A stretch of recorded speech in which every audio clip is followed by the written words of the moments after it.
mumunda wange omugagga naye nga nayevuwala sente zaggwawo sente zanzigwako Lwasa banki Luganda wagudde mu kinnya. Abakazi abalungi bonna tebalina mikisa. Abakazi abalungi bonna abasinga 98 ku 100 tebalina mikisa, balina bisirani.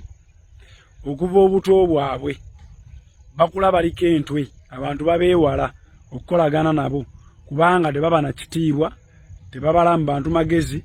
Kati abantu babeewala okukolagana nabo tebabakyankalanya ne babazadde baabwe. Mwana gwo talina mpisa. Yamanyi mulungi munnange saagala obene ensaali gimalako atya. Balowooza nene ensi nnyangu naye kaakula ajja kugiraba. Bakula n'ebikolimo, bakula n'entwe, amajini gabeegomba mu makubo. Omuganda byayita ebizimu ebyokoola, ebizimu binnakyeyitize bibatomera ne bibeegomba ne bibawasa. Abasajja ababakwana babaagala lwa ssente zaabwe.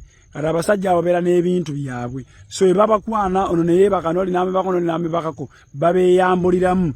Abakazi abalungi abo boolaba, ababi babeera beebase ng'abalungi bali mu kutaayaaya. Teri mukazi mubi abeera mu mabaala nga ye buli lunaku alowooleza mu genda mu mabaala, kwambala bu bikini, genda mu pate, genda mu biduula, genda wa. Abakazi ababi babeera banoonya bufumbo ng'abalungi banoonya mu kwetega. Bo balowooleza nnyo leero nafunye abasajja bana enkya singa wa benza nkwana za abasajja bankwana tebakkiririza mu musajja omu.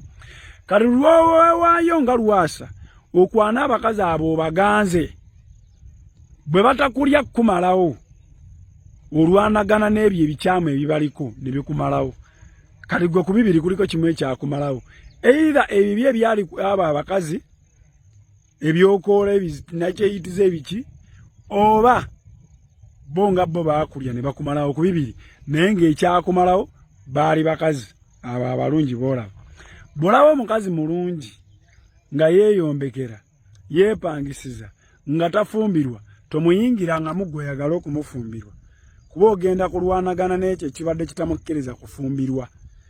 Abakazi abalungi balinamu eyo endowooza naye obufumbo munda babawagala naye ng'ate omuntu gwe baagala ofumbirwa tebasobola mufuna.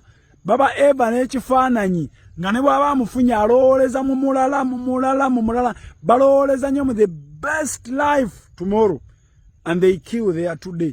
Kale kyekyoyoyo ekibalaga best life eyo byebizima ebibeera byabawamba tebibakkiriza kufumbirwa naye tebibalaga nti weebiri bisobole okubeegoota obulungi.